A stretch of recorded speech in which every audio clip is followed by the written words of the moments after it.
Hola, ¿qué tal? Soy Manuel Ávila y esto es Espiritualidad y Ciencia.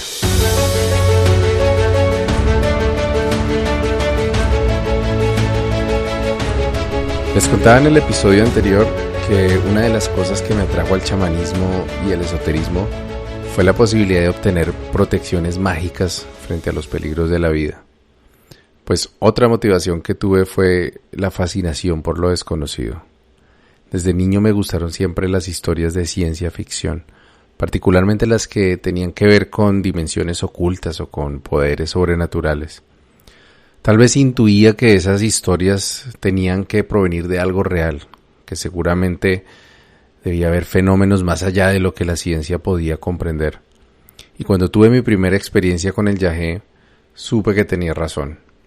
Había experimentado en carne propia algo totalmente sobrenatural. Así que, cómo no, me decidí a develar todos esos misterios y ver hasta dónde podía llegar realmente el poder de la magia. Si has seguido la historia de mi camino espiritual en este podcast, ya te habrás dado cuenta que aunque viví muchos episodios que podrían considerarse mágicos, todos sucedieron dentro del campo de los fenómenos de la mente.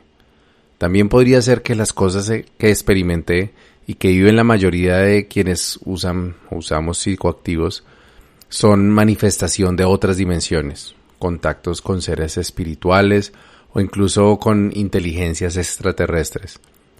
Pero lo cierto es que cualquiera que sea el origen, solo puede apreciarse con la mente y no parece tener efecto sobre el mundo material externo, a no ser que sea a través de las acciones físicas que nosotros ejecutamos en él. No puedo negar que eso significó una leve frustración, porque yo imaginé que sentándome con sabedores de la selva, los muiscas, los mamos de la Sierra Nevada, iba a lograr tener esas experiencias que ellos describen como viajar a otras dimensiones con plena conciencia, o tal vez lograr sanaciones milagrosas o cosas así.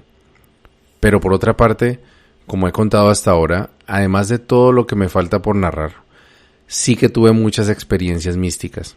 Aunque, como dije, ninguna que se saliera de lo que pudiera asociarse con fenómenos de la mente.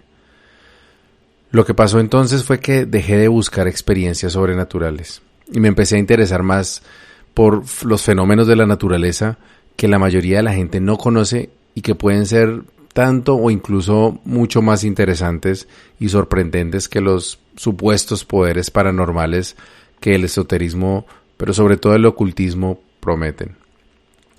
Hoy quiero hablar de algunos de estos fenómenos que son reales y que han sido comprobados por la ciencia, y los voy a poner en paralelo con ejemplos de fenómenos paranormales que entusiasman mucho a los aprendices de magia, pero que desafortunadamente, o más bien afortunadamente, son puras invenciones humanas. El primer fenómeno que descubrí y que por un buen tiempo me llevó a leer artículos y ver una buena cantidad de videos de divulgación científica fue el del famoso experimento de física cuántica de la doble rendija. Este es un experimento real de física cuántica que conocí curiosamente a través de una teoría metafísica. Tal vez recuerdes el libro de El Secreto, del que se habló mucho por allá en 2008, en el que la autora Rhonda Byrne describe algo que ella llama la ley universal de la atracción. La teoría detrás de esta ley es muy sencilla. Afirma que los seres humanos tenemos la capacidad de atraer a nosotros todo aquello que vibra con el estado mental con el que nos encontremos. En otras palabras, que si tenemos pensamientos positivos, vamos a atraer cosas positivas, y que si tenemos pensamientos negativos, atraeremos cosas negativas. Esto es algo que la metafísica en general, y en particular un libro de 1952 llamado El poder del pensamiento positivo, ya habían abordado. Pero la novedad, del secreto, era que insinuaba que la ley de la atracción, más que un concepto psicológico, era una ley natural, equiparable incluso a la gravedad o a la termodinámica. Entonces creo que fue ese mismo año, o un año más tarde, aprovechando el éxito del secreto, se popularizó un documental que se llamaba What the Bleep Do We Know, que traducido al español sería como ¿qué rayos sabemos? Este documental iba todavía más allá que El Secreto y planteaba que muchos conceptos de espiritualidad y metafísica ya habían sido avalados por experimentos científicos, sobre todo en el campo de la física cuántica. Uno de esos experimentos que mostraba el documental era precisamente el experimento de la doble rendija, del que quiero hablar, que ha sido muy utilizado últimamente por practicantes de la nueva era para demostrar, entre comillas, que la conciencia tiene poder sobre la materia. Yo al principio pensé que el documental tenía la razón, y la verdad es que es más bien complicado entender por qué no es así, pero voy a tratar de explicarlo. De pronto recordarás de clase de física en el colegio que la luz se comporta como partícula y como onda. Sabemos que está formada por partículas que se llaman fotones, pero que la forma en que se propagan en el espacio funciona como una onda, en la que la frecuencia es la que genera los colores en la luz visible o las diferencias entre infrarrojo o ultravioleta, por ejemplo. El asunto es que eso mismo aplica para cualquier otra partícula cuántica, como los electrones, protones o neutrones. Cuántico se refiere a todo lo que tenga ese comportamiento doble de onda y partícula. El experimento de la doble rendija consiste en lanzar un haz de electrones, similar al que se emite dentro de un televisor de esos antiguos, que eran de rayos catódicos, y estrellarlo contra una lámina que previamente se le hacen dos rendijas, como pequeñas incisiones delgadas. Como el rayo de electrones no es como un rayo láser, sino más bien como el chorro de luz de una linterna, pues los electrones se dividen entre las dos rendijas y se proyectan al fondo de la habitación donde se hace el experimento. El resultado que se obtendría si el haz de electrones fuera un chorro de partículas sería que en la pared se proyectarían dos líneas paralelas a las dos rendijas que tiene la lámina. Sin embargo, como las partículas cuánticas se propagan como ondas, lo que se obtiene entonces en la pared del fondo no son estas dos líneas verticales, sino un patrón de interferencia. Es decir, una serie de barras de distinto grosor, que son paralelas entre sí, pero son varias, que son similares a las que se obtendrían si en vez de estar disparando electrones por el aire, lanzáramos una piedra en un estanque, con las dos rendijas bajo el agua. Entonces se propaga la onda, como imagínate la onda que se produce cuando botamos una piedra en el estanque. Esas ondas pasarían por la rendija y lo que sale de la rendija serían dos ondas que se están propagando, pero que se empiezan a cancelar entre ellas, como que se hacen interferencia entre ellas mismas. Entonces las ondas, cuando llegan al final a la pared del fondo, entonces llegan unas ondas se cortan entre sí y otras se refuerzan entre sí. Y esto es lo que genera el patrón de interferencias. Yo sé que esto es difícil de visualizar, así que en la página del podcast incluí una imagen de este experimento. También dejé la dirección de un video de YouTube en el que explican cómo hacer este experimento en casa con un microscopio y un láser. No es tan fácil de hacer, pero vale la pena verlo. Este experimento no es nuevo, sino que fue inventado, el de la doble rendija me refiero. Fue inventado en 1801 por el científico británico Thomas Young, que pretendía probar que efectivamente la luz se propaga como una onda. El problema es que muchos años más tarde, cuando tuvimos la tecnología para manipular y detectar partículas cuánticas individualmente, se repitió este experimento que pues había sido exitoso, mostraba el patrón de interferencia, pero entonces ya con la tecnología más moderna se repitió el experimento para ver a los electrones pasando por las rendijas. O sea, querían ver cómo el electrón se propaga de esa forma siendo una partícula. Lo que los científicos se preguntaban era cómo era que los electrones se cancelaban mutuamente para formar ese patrón de interferencia. Entonces repitieron el experimento, pero disparando electrón por electrón y con un sistema, unos detectores que detectaban cuando el electrón pasaba por una rendija o por la otra. Entonces pusieron a andar el sistema y, oh sorpresa, el cañón de electrones y los detectores de electrones funcionaron perfectamente, pero el patrón de interferencia desapareció y en cambio en la pantalla del fondo aparecieron las dos franjas de electrones, tal como se esperaría si los electrones fueran partículas, no ondas. Me imagino que los científicos que hicieron este experimento por primera vez revisaron toda la configuración 10 veces y no encontraron ningún problema. Luego, solo por ver qué pasaba, además que quitaron los sensores de las rendijas, pero todo lo demás lo dejaron igual. O sea, quitaron los sensores y dejaron el mismo cañón de electrones y las rendijas. Repitieron el experimento y voilà, apareció de nuevo el patrón de interferencias. Es decir, si dejaban los detectores, aparecían 2 barras nada más. O sea, no había patrón de interferencias. Si quitaban los detectores, los que servían para detectar si el electrón pasó por un lado o por el otro, entonces aparecía el patrón de interferencias. Este experimento ha sido repetido cientos de veces por científicos de todo el mundo y el resultado siempre es igual.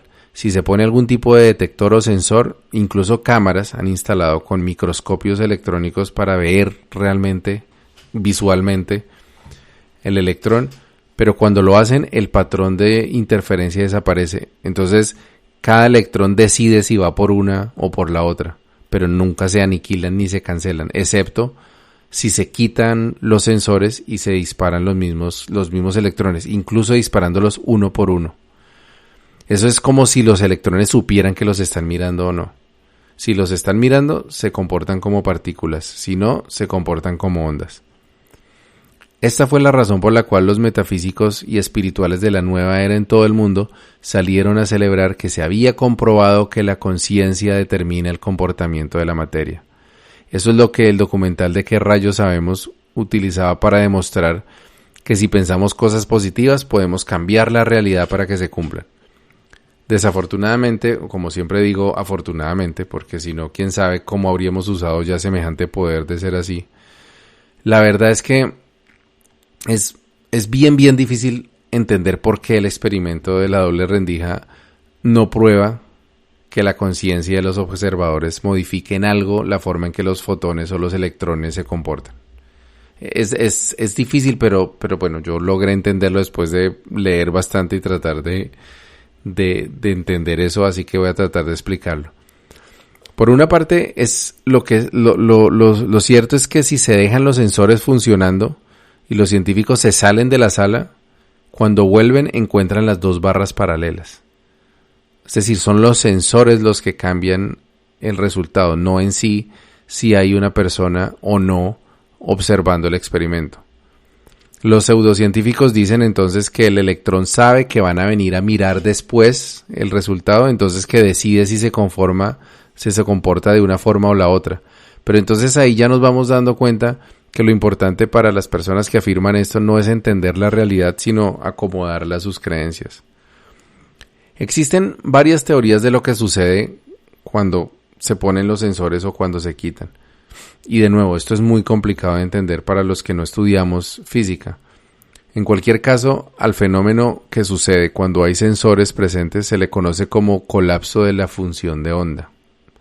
Es decir, cuando hay sensores presentes y aparecen las 2 barritas, es decir, como si fueran partículas, a eso se le conoce como el colapso de función de onda. Este fenómeno solo afecta a los objetos cuánticos y se da porque estas partículas, a diferencia de los objetos que podemos ver en el mundo normal, digamos de escala normal, no tienen una posición fija en el espacio. O sea, los electrones o los fotones existen en una región limitada, pero existen al mismo tiempo. O sea, un fotón no está ni aquí ni allá, está en las 2 partes o en una región, es como si fuera un campo. En mecánica cuántica, sin embargo, no es que la partícula esté despedazada, no es que esté como distribuida por una región y que se reparte en muchos sitios, sino que existe en todos los lugares y en ninguno a la vez.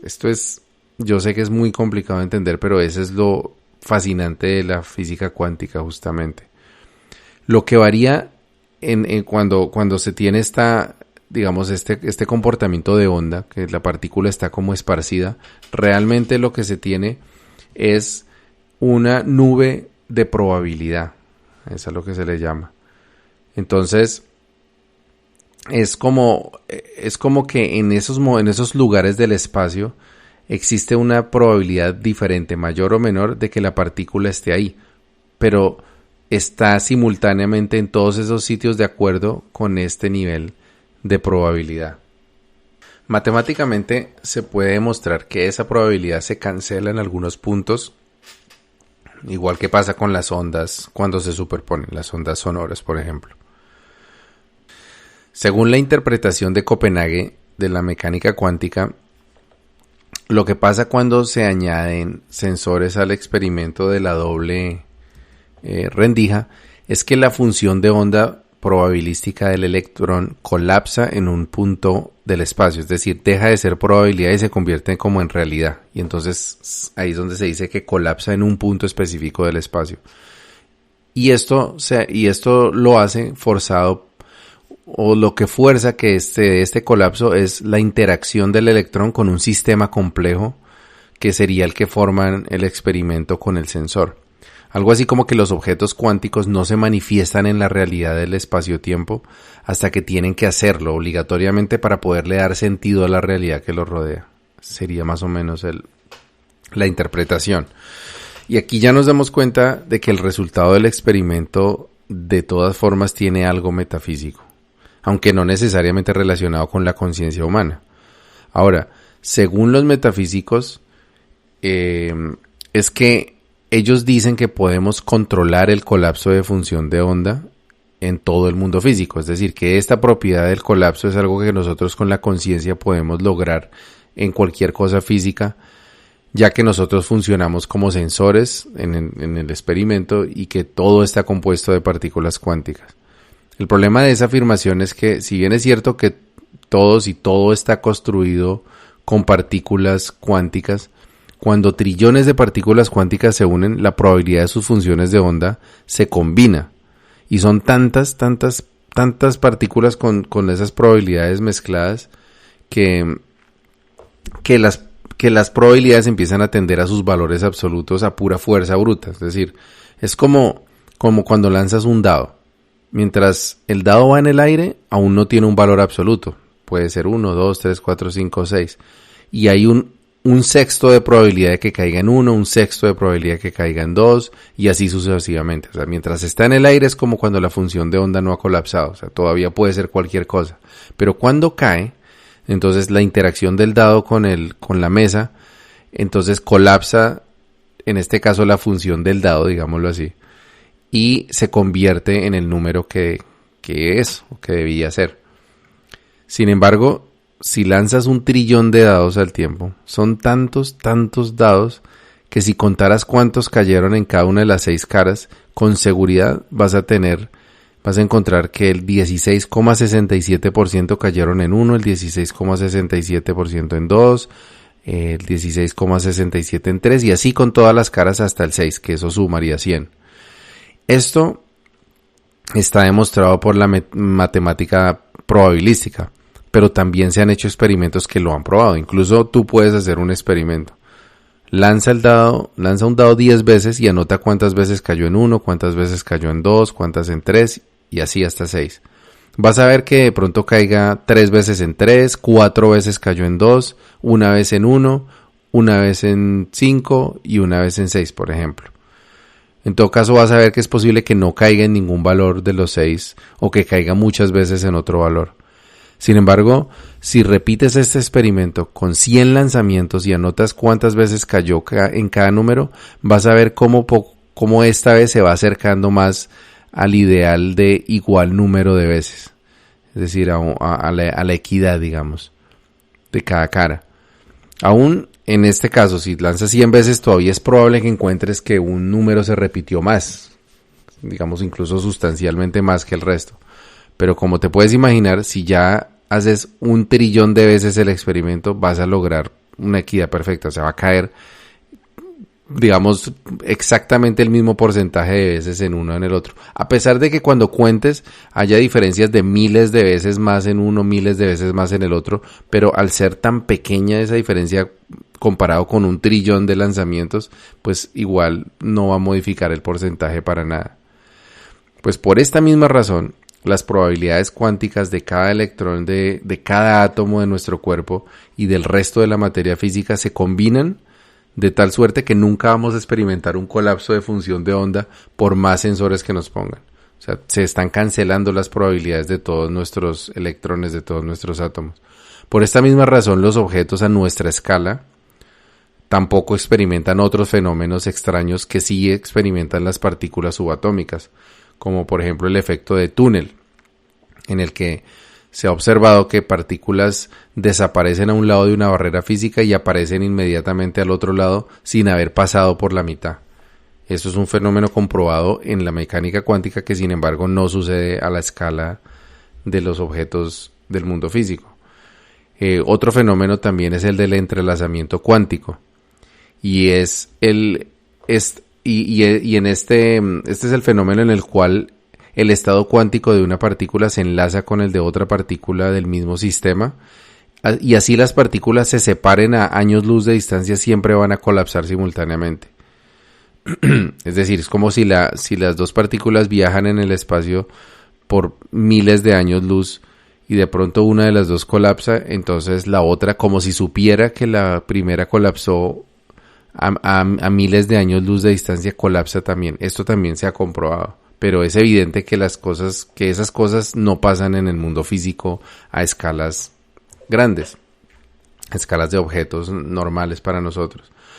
Pero esto no ha detenido a muchos pseudocientíficos para decir que los seres humanos podemos usar el poder de la mente para atravesar las paredes, por ejemplo, utilizando el efecto túnel de nuestros átomos, o que podemos crear conexiones espirituales con otras personas para quedar entrelazados cuánticamente y poder sentir lo que el otro siente sin importar la distancia. O sea, obviamente estos fenómenos no tienen nada que ver ni son posibles a la escala del tamaño de un ser humano. Como conté antes, al principio me alcancé a ilusionar con las posibilidades de la física cuántica dentro de la espiritualidad, y tengo que reconocer que en algún momento fui de los pseudocientíficos que proclamó que el experimento de la doble rendija demostraba que podemos modificar la realidad con nuestra mente.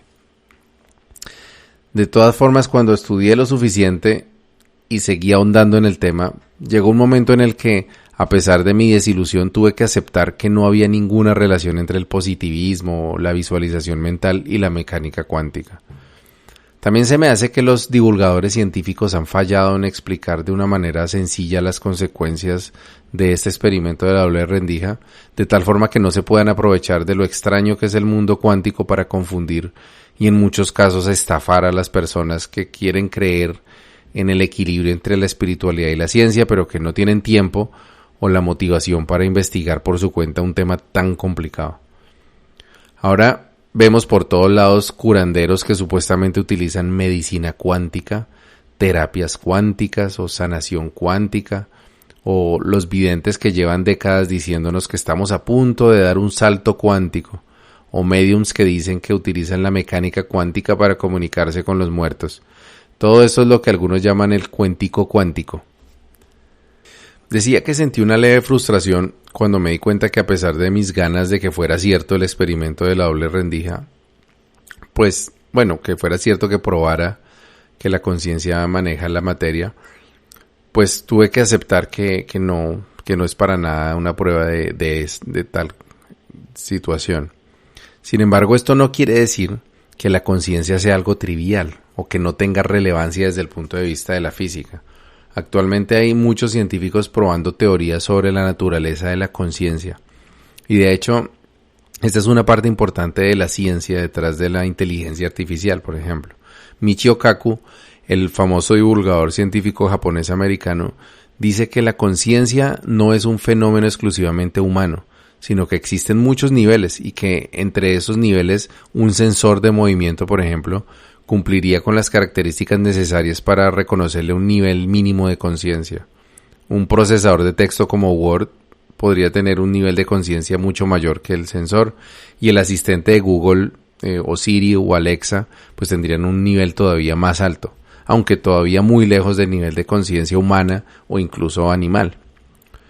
Para los abuelos de la selva, por ejemplo, todo tiene espíritu, que es otra forma de decir que todo tiene conciencia. Así que este podría ser un punto de convergencia entre la física y la ancestralidad, aunque de momento eso es solo una posibilidad intrigante. Y es que todavía quedan muchos fenómenos para los cuales la ciencia no ha encontrado una explicación definitiva. Y algunas de las posibles soluciones para esos enigmas son de verdad más interesantes y más sorprendentes que las teorías pseudocientíficas con las que muchos se contentan. En cambio, hay muchas teorías pseudocientíficas que ya están totalmente descartadas por la ciencia y sin embargo se siguen reciclando cada cierto tiempo para distraer a los incautos y alejarlos de la verdadera espiritualidad. Esto es el caso de teorías como la del planeta Hercólogos, por ejemplo, o el cinturón de fotones, la quinta dimensión y la inversión de la polaridad de la Tierra, aunque esta última se basa en un fenómeno real, pero muy distinto al que promueve la nueva era. Digo que hay posibilidades de que la ciencia aún considera seriamente y que son fascinantes, como el caso de la segunda explicación posible del experimento de la doble rendija. Hay otra explicación que también es viable dentro de la física cuántica. Se conoce como la interpretación de los muchos mundos. Esta es una solución al problema del colapso de la función de onda que propuso el matemático y físico americano Hugh Everett III, y también se le conoce como la interpretación de los universos paralelos. Y lo que sugiere esta interpretación es que en el momento en que aparentemente se colapsa la función de onda del electrón, es decir, como que el electrón decide si pasar por una rendija o por la otra, lo que en realidad sucede es que todo el universo colapsa en un estado posible de la nube de probabilidades previas y a partir de ese momento se convierte en una bifurcación de la realidad, en la que el electrón tomó el camino de la izquierda, por ejemplo, pero entonces en ese momento se bifurcó otro universo en el que el mismo electrón tomó el otro camino, tomó el camino de la derecha. Si esto es así, si es cierta esta interpretación, querría decir que cada vez que sucede un evento en cualquier lugar del universo en el que el resultado del evento depende de la superposición de dos estados cuánticos, todo el universo se bifurca en una realidad alternativa. Pero la otra realidad seguiría existiendo de forma paralela, aunque indetectable a nuestra realidad. Otro experimento famoso, aunque en este caso mental, un experimento mental relacionado con la función de onda, es el del gato de Schrödinger. Un experimento mental imaginado por el físico austríaco-irlandés Erwin Schrödinger en 1935. Partiendo del experimento de la doble rendija, Schrödinger se imaginó poner un gato dentro de una caja con un isótopo radioactivo con 50% de probabilidad de decaer y 50% de probabilidad de no decaer. Y adicionar un detector radioactivo que rompiera una cápsula con veneno solo si el isótopo decae. Y por lo tanto, detecta radiación, así sea de un solo átomo. Según la interpretación de Copenhague, al depender de un estado cuántico, es decir, que el isótopo decaiga o no decaiga, después de un rato los estados del isótopo decae o isótopo no decae estarían superpuestos. O sea que el detector se entrelazaría con el isótopo y el gato, por lo tanto, tendría superpuestos los estados de gato vivo o gato muerto. Y solamente al abrir la caja, cuando se verifica el estado, colapsaría la función de onda y el gato adoptaría uno de los dos estados, o vivo o muerto.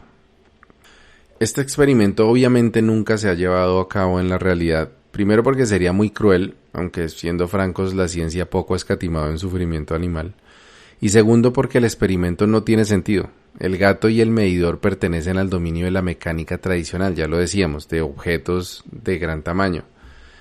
Y como lo vimos en el experimento de la doble rendija, así nadie mire dentro de la caja, el solo hecho de que el medidor esté allí haría colapsar la función de onda. Así que el gato estaría vivo a no ser que el isótopo decaiga. Esto lo sabía Schrödinger, porque él no planteó este experimento en serio, sino como una forma de burlarse de la interpretación de Copenhague, con la cual él no estaba de acuerdo. Sin embargo, nuevamente, nuestros amigos pseudocientíficos han tomado como cierto el experimento de Schrödinger y lo utilizan para demostrar, entre comillas, cosas raras como que la vida y la muerte siempre andan juntas y no sé qué más. En cualquier caso, De ser cierta la interpretación de los muchos mundos, en el momento en que el isótopo decae, el gato moriría en esa realidad, pero simultáneamente se crearía una nueva realidad, un universo paralelo en el que el isótopo no decayó y el gato siguió vivito y coleando. Los físicos teóricos tienen varias teorías que involucran múltiples universos. La interpretación de los muchos mundos es solo una, pero también está la teoría de cuerdas, en la que las partículas cuánticas serían en realidad manifestaciones en el espacio-tiempo tridimensional de la vibración de unas cuerdas que atraviesan 11 dimensiones, es decir, 8 dimensiones más de las 3 que conocemos de espacio, más la cuarta dimensión que sería el tiempo. Existe también la teoría de que dentro de los agujeros negros, toda la materia absorbida por el agujero crea una singularidad que da origen a un nuevo universo que existiría dentro del agujero, posiblemente con leyes físicas distintas. Si esto es así, entonces lo más probable es que el Big Bang haya sido la singularidad de un agujero negro dentro del cual estaría todo nuestro universo y del cual no podríamos salir con las leyes físicas conocidas. Y finalmente, quiero mencionar la teoría de la simulación, que tal vez hayas escuchado recientemente porque Elon Musk, el CEO de Tesla y de SpaceX, dijo que él creía que lo más posible es que habitemos en una simulación. Según esta teoría, popularizada por el filósofo sueco Nick Bostrom, si con la tecnología que tenemos actualmente hemos logrado el nivel de realismo en juegos y en realidad virtual, apenas con 60 años de desarrollo informático, entonces una hipotética civilización hiperavanzada con miles o tal vez cientos de miles de años de desarrollo tecnológico probablemente sería capaz de simular una copia exacta de la realidad física y también simular seres conscientes que habiten dentro de esa simulación.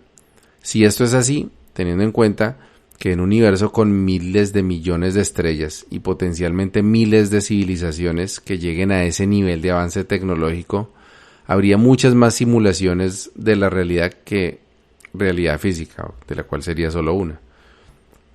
Por lo tanto, hay más posibilidades de que estemos habitando una de las miles de simulaciones que la única realidad material.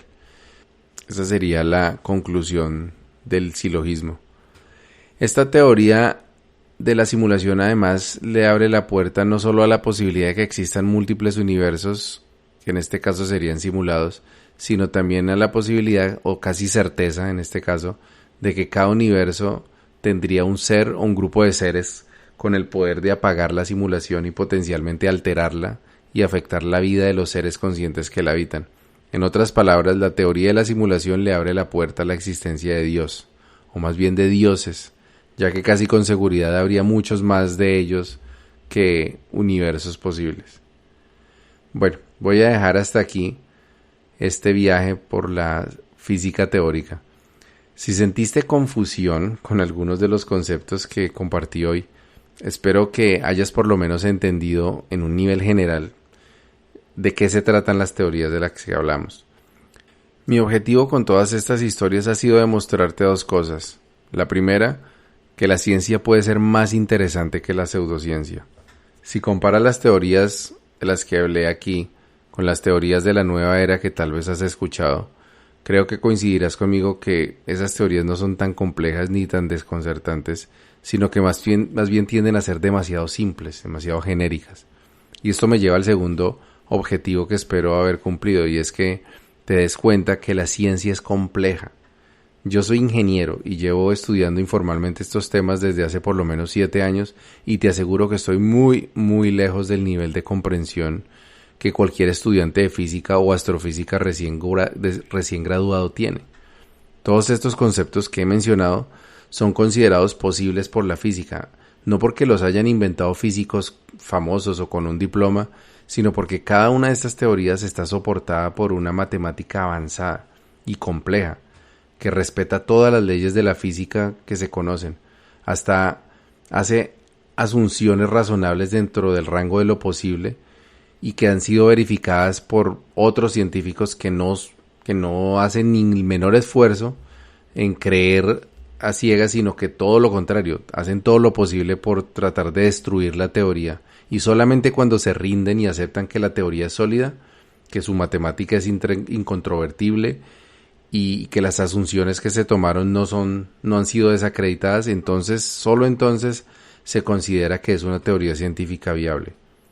Durante mis años con los muiscas, más de una vez me senté con tabaco en mano a hablar sobre estos temas con abuelos y otros caminantes, y muchas veces empezamos a elucubrar sobre la naturaleza de la realidad, el universo y la conciencia. En algún momento coincidíamos en que algo tenía lógica y a partir de ahí empezamos a hablar de esa nueva teoría como si fuera una verdad ancestral revelada. Decíamos que esa información nos había llegado de arriba y seguramente muchos de quienes nos escuchaban creían que así era. Pero bueno, hoy devuelvo esa palabra para que cuando escuches sobre esas epifanías místicas sepas de dónde provienen. Que esos son esas ideas que pueden surgir en la mente de cualquier persona y hagas tus propias conclusiones. Mi recomendación, como siempre, es que honremos y respetemos el campo del saber de la ciencia, que es todo el cosmos que nos rodea, y que nos dediquemos a la exploración espiritual de todo ese cosmos interno que tenemos entre la piel. Aquí es donde existen los mundos internos, aquí dentro de nosotros es que existen el cielo y el infierno, el plano astral, y esa es la forma en que se equilibran la espiritualidad y la ciencia. Buen camino y buena vida.